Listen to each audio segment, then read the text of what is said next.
Seguinte, ó, o pau está torando na faixa de Gaza e pra gente entender melhor isso, Martina Giovanetti, nossa correspondente internacional, estudante de relações internacionais, tem um vídeo explicando, bora ver. Israel com os ataques do Hamas. Vem cá que eu te explico. Pra quem não me conhece, oi, eu sou Martina Giovanetti, eu sou estudante de Relações Internacionais. E agora eu vou te explicar o que aconteceu esse final de semana, o que está acontecendo esse final de semana entre Israel e o grupo Hamas. Depois eu vou fazer alguns comentários como estudante de Relações Internacionais para que a gente faça uma análise um pouquinho mais profunda geopolítica do conflito, beleza? Bora, queremos entender. E aí eu posso contribuir, meus amigos, com esse assunto, dando o meu ponto de vista como um membro de igreja evangélica que fui durante muitos anos, como as igrejas evangélicas no Brasil nos últimos anos enxergam Israel, tá? O que aconteceu esse final de semana? No sábado, o Hamas bombardeou Israel em um ataque surpresa que foi considerado um dos maiores da história do país. Os ataques aconteceram na parte sul do país e foram lançados milhares de foguetes pelo grupo Hamas com o objetivo de retomar um território que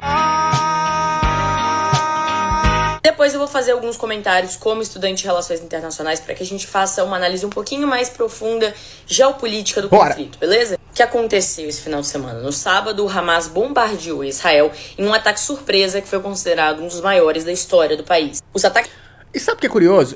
Esse comentário do Gabi faz todo sentido, né?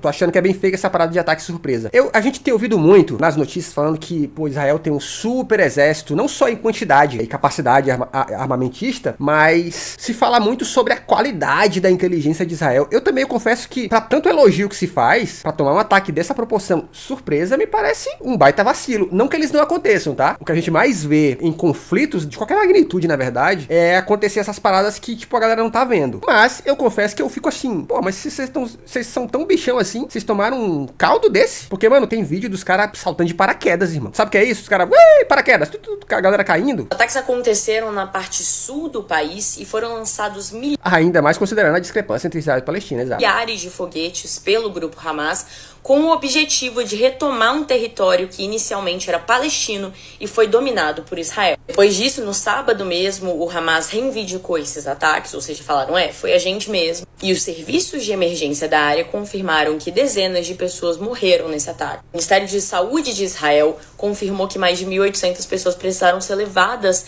a hospitais para realizar atendimento. Depois dos ataques, o primeiro-ministro de Israel fez um discurso muito significativo em que ele disse que o país está em tempos de guerra. Eu deixei um link na minha rede vizinha de uma thread, do xadrez verbal, contando detalhes, explicitando detalhes sobre esse discurso do primeiro-ministro de Israel, que deixa mais completo o contexto para vocês entenderem. Eu, infelizmente, não vou ter tempo de falar sobre isso aqui, mas o link tá lá na minha rede vizinha pra quem quiser, tá bom? Esse ataque especificamente do Hamas foi muito violento, porque além das bombas, eles estavam realizando emboscadas, sequestrando, enfim, invadindo prédios e veículos civis israelenses. Como resposta, as forças militares israelenses realizaram operações militares para tentar retomar o poder naquela área que foi tomada pelo Hamas. Israel realizou operações militares e mandou mísseis na faixa de Gaza, que é um território palestino que é comandado pelo Hamas. E até o momento as autoridades palestinas oficializaram que teve 313 mortes, 2.000 feridos. Só uma informação muito importante, tá? A idade média na faixa de Gaza, que é esse lugar que é comandado pelo Hamas e foi bombardeado pelo governo israelense, é de 17 anos. Pessoas na faixa de Gaza têm, em média, 17 anos. E saiu até uma notícia, ontem mesmo tava rolando, que aquela atriz famosa de Hollywood, a Jamie Lee Curtis, ela postou uma foto de uma criança de tipo, sei lá, 14 anos, segurando uma outra criança menor no colo, olhando pro céu horrorizada, com a legenda de que, olha, como estão sofrendo em Israel. Só que a foto foi colada do perfil de um cara, de um fotógrafo, que ele fala no post dele que aquilo ali é uma criança palestina. Então, olha que doideira, cara. Esse é o epicentro desse conflito. Depois disso, o atual presidente dos Estados Unidos, Joe Biden, declarou apoio a Israel. O que não é nenhuma surpresa, mas disso a gente vai falar mais tarde. E nós chegamos ao dia que esse vídeo está sendo gravado, que é domingo, dia 8, um dia depois dos ataques. Nós já temos atualizações sobre como está o segundo dia de conflito. Eu tô gravando esse vídeo às 11h30 da manhã. diversos moradores israelenses foram levados como reféns para a faixa de Gaza. E cada vez mais o governo israelense fortifica a mensagem de que os civis devem seguir as orientações de segurança, porque, como disse o próprio primeiro-ministro, o país está em guerra. Até agora, Israel declarou 300 mortes. Como eu disse antes, a Palestina 313. Agora vamos para o contexto geopolítico, histórico desse conflito. Contexto é importante, tá? Porque, olha só, principalmente no Brasil, né? A gente escuta há tantos anos sobre conflito, faixa de Gaza, e não só a gente escuta sobre o conflito, a gente escuta muita gente que é influente falando assim, ai, que é uma guerra complexa, a gente só quer paz, as pessoas, a gente não sabe muito bem porque as pessoas estão em guerra lá. Sabe-se muito bem sim. O que acontece é que dá trabalho se informar sobre isso. Dá trabalho. Então é por isso que, ó, do meu ponto de vista aqui, como alguém que veio de uma igreja evangélica, que viu esse crescimento desse lance de ore por Israel acontecer, eu vou te falar, em 99% dos casos, quem tá com a bandeirinha de ore por Israel não se esforça pra entender o conflito. Aí é muito fácil botar a bandeirinha por Israel. Por quê? Porque você ganha aplauso dos seus colegas de igreja, tá? Dizer, é isso aí. Mas eu ainda vou falar mais detalhes disso mais pra frente. Mas, de novo, eu repito, em 99%, quem tá colocando bandeirinha não se esforça pra compreender o conflito. Porque é complexo? Ele é. Nem é tão complexo não. Se você assistir filme, você manja das coisas, tá? Mas essa preguiça de entender o conflito só serve pra uma coisa. Pra você ser porta-voz de uma meia-verdade. E se é meia-verdade como cristão, não é meio mentira, é isso? A primeira coisa que a gente precisa deixar clara aqui é o que aconteceu ontem não é a Palestina atacando Israel. É o Hamas, que é um grupo armado, político-militar, beligerante, atacando Israel. Não é porque um grupo armado faz parte de determinado país que ele representa determinado país. E sim, o Hamas tem um domínio muito grande, principalmente na faixa de Gaza, lá na Palestina. Mas ele foi, inclusive, expulso de muitas áreas palestinas. Então esse não é um conflito entre Israel e Palestina. É um conflito entre o Hamas e Israel. E o que é o Hamas? O que é esse grupo político-militar que eu falei pra vocês? Esse é um grupo que surgiu durante a primeira intifada nos anos 80. O que foi a primeira intifada? Foi uma série de conflitos, de revoltas, de protestos que aconteceram porque Israel estava tomando territórios palestinos. Com isso, diversos conflitos armados começaram a acontecer. E foi daí que surgiu o grupo Hamas. Então existe uma diferença muito grande entre o Hamas e outros grupos que, por exemplo, os Estados Unidos e Israel consideram terroristas, porque o Hamas, apesar de ser um grupo extremista e islâmico, nasceu de resistência. Ele veio...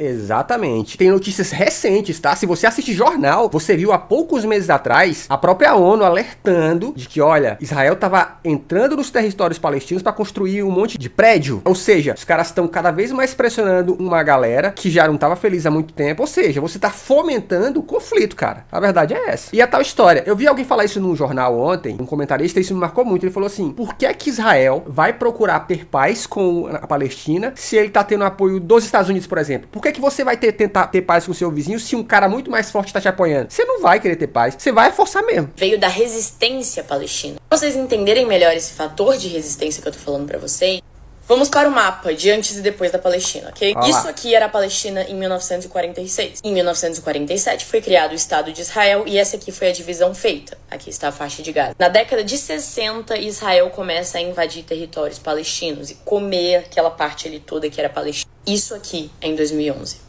Esse foi o tamanho da invasão israelense no território palestino. Isso aqui só serve para ilustrar para vocês que o que aconteceu esse final de semana não é uma coisa extraordinária, não é uma coisa que está acontecendo agora. Isso está acontecendo há décadas, tá? Israel está ocupando o território palestino há décadas. E desse conflito aqui nasceu o Hamas, um grupo beligerante político-militar.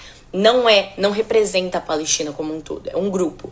E esse grupo está atacando Israel há muito tempo. É necessário que a gente entenda os dois lados, especialmente porque Israel tem ajuda, apoio e financiamento bélico, militar dos Estados Unidos. É assim que eles conquistaram todo aquele território, com o apoio dos Estados Unidos, invadindo o território palestino. Então, de um lado a gente tem o Hamas, um grupo armado que nasceu da resistência de um país que foi constantemente violado, que ataca civis de um país que é financiado pelos Estados Unidos e constantemente ataca a Palestina. E por que eu acho tão necessário explicar pra vocês que o Hamas é um grupo que nasceu na resistência? Porque eu quero justificar o que eles fizeram? Jamais. O que eu quero deixar claro aqui é, em tempos de guerra, é isso que acontece. Surgem grupos armados que eventualmente podem se desviar do seu objetivo inicial. E eventualmente podem acabar acontecendo coisas como o que tá acontecendo agora em Israel.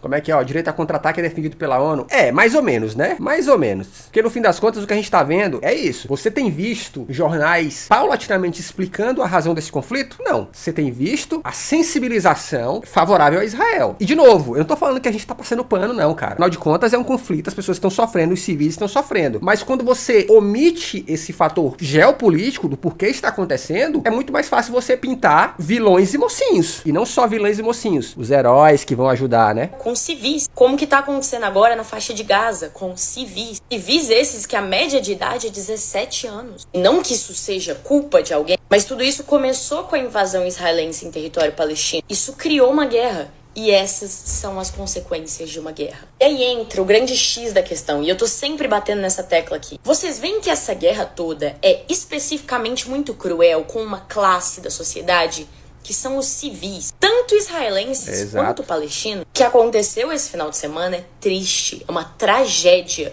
E isso está acontecendo na Palestina há décadas e não se fala sobre. É necessário que a gente utilize esse momento de alta midiática do conflito para proteger, protestar e tentar salvar o máximo de vidas dos dois lados.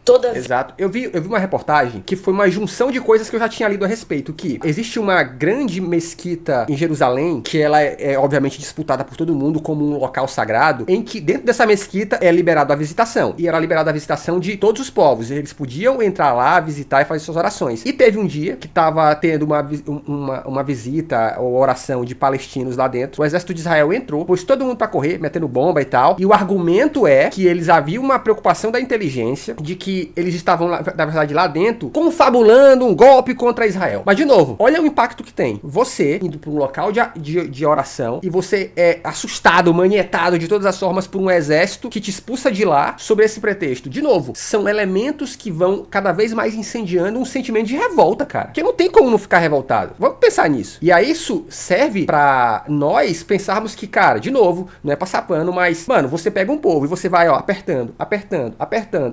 Mano, essa bomba vai estourar, irmão. Vez que o Hamas faz ataques em Tel Aviv, que é a capital de Israel. Eu lembro que as primeiras imagens pós-ataque, que eles mostravam prédio caindo, eu fiquei assim, mano, os caras estão derrubando o prédio, porque eu vejo as bombinhas caindo ali, tá, mas derrubando o prédio. Não era, não. Era já prédios que Israel tava derrubando, sob o argumento de que lá haviam tropas militares do Hamas, essa coisa toda. Só que isso só veio virar notícia horas depois. No primeiro momento, foi só explosão, ataque do Hamas, prédio caindo, ataque do Hamas, e tu olha e fala, os caras estão derrubando o prédio, mano. Porque, gente, bomba pra derrubar prédio não é qualquer bombinha, não. É toda vez que Israel bombardeia a faixa de Gaza e mata dezenas de civis, há perda humana. A gente precisa fazer essa análise com certa frieza. E eu entendo que frieza nesses momentos é uma coisa difícil de ter, né? Isso é o tipo de conflito que deixa as nossas emoções à flor da pele. Mas por que vocês acham que só agora, depois dos ataques de sábado, se está falando dessas vítimas? Por que só agora tá gerando revolta? Porque são vítimas de Israel. Elas são vítimas de uma nação que é apoiada pelos Estados Unidos. É a mesma lógica qualquer. Cara, isso é verdade. E vamos parar pra pensar, né? Eu tava vendo aqui aquelas imagens do pai do Alok é DJ. Eu descobri que o pai do Alok é DJ. Mano, os caras estavam fazendo uma rave na faixa de Gaza, mano.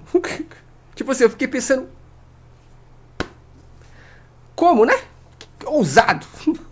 Ucrânia. É importante a gente falar sobre as vítimas ucranianas, é claro que é. Exato, tem esse detalhe. A Lari falou uma coisa interessante aqui, ó. Não é só bombardeio. Todo dia, Israel invadindo e controlando acesso a água, remédios, contra comida e tal. Porque, como eles estão em guerra, a faixa de Gaza, a Palestina, vive um embargo. Então, lembre-se, gente, um país em embargo tem escassez de tudo. Ou seja, a população, literalmente, ainda mais carente, ainda mais pobre. De novo, isso é só o barril de pólvora perfeito para que você crie um sentimento de revolta. Os civis não têm culpa do que tá acontecendo lá. Mas como é possível que uma mídia que ignora constantemente as vítimas na Síria, ignorou completamente as vítimas no Iraque, no Afeganistão, durante as invasões militares dos Estados Unidos, tenha tanto tempo e empatia para vítimas de guerra quando elas são europeias, quando elas fazem parte de uma nação que é apoiada pelos Estados Unidos? crítica e a revolta devem ser iguais em todos os casos. E essa é uma reflexão que eu quis trazer pra vocês, porque eu acho ela importante nesses momentos. Se você discorda de mim, tá tudo certo. Eu só quero fazer vocês pensarem sobre. A gente já tem uma posição do presidente Lula e, portanto, do Brasil sobre o que está acontecendo lá. Ele classificou os ataques do Hamas como ataques terroristas. Destaca que cada vez mais é importante a implementação de esforços para que, eu vou ler, porque é fala dele, garantir a existência de um Estado palestino economicamente viável,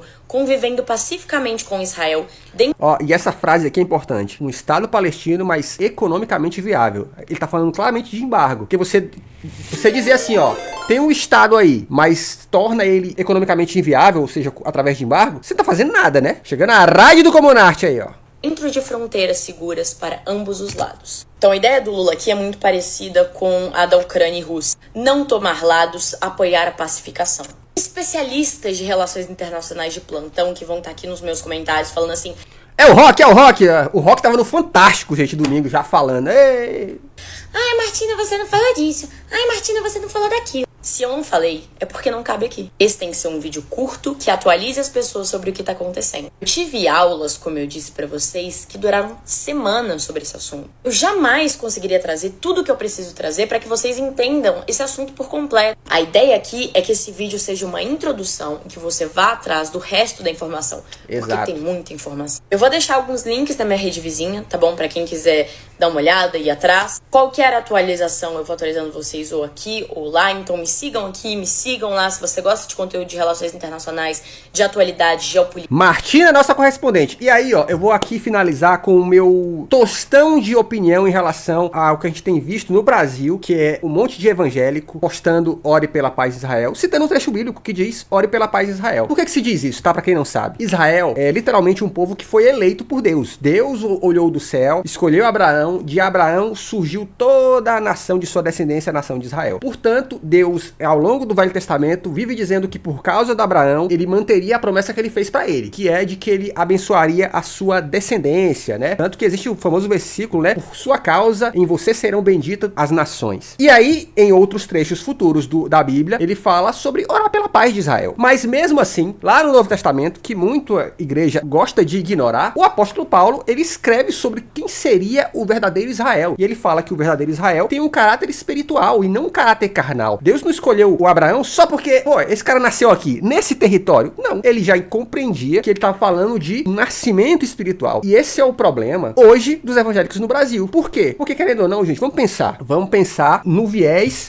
Você sabe o que é do capitalismo, tá? Israel é um ponto turístico absurdo para nações religiosas, inclusive as evangélicas. A igreja evangélica faz muita viagem para Israel. Então, essa relação politicamente positiva com Israel é bom para os negócios, tá? Para levar a gente para Israel. Simplesmente, gente, começa por aí. Mas por conta disso, deixa-se de levar em consideração que esse preceito bíblico sobre orar por Israel tá falando de um Israel espiritual e não de um Israel físico, simplesmente. Então, assim, orar por um Israel físico é politicamente legal, mas ela muitas vezes ignora que a Bíblia tá falando de um Israel espiritual. Então é por isso, meu amigo, que você vai ver muita bandeirinha de ore por Israel, mas de gente que pouco entende o que tá acontecendo, de gente que tá ignorando, literalmente assim, eu não tô vendo que Israel muitas vezes politicamente tá tomando atitudes que são desonestas. Lembre-se, o Netanyahu, aí mesmo agora, antes desse ataque, ele já tava sendo muito mal visto. Por quê? Porque ele já tava tendo medidas, inclusive ele queria destituir, tirar ainda mais poderes da justiça israelense, deixando o poder cada vez na mão dele, caminhando pra onde a extrema-direita vai, né? O que vai acontecer agora é que, gente, o que acontece sempre, o que acontece quando a direita começa a ir de base, eles fomentam um terrorismo, uma luta contra o terrorismo pra poder chamar a atenção das pessoas pra se juntarem através de um governo que vai, através de mão forte, garantir a segurança. É isso. Então, assim, é triste. E eu faço minhas palavras aqui da nossa correspondente, da Martina, de que, cara, a gente precisa olhar pensando em soluções de paz, mas de olho, porque, mano, Israel não é, politicamente falando, tá? Não é inocente nessa história. E nisso, só quem sofre é quem? São os civis mesmo, cara. A parte que vai pro front. É isso. Se inscreve no canal, que aqui tem vídeo todo dia.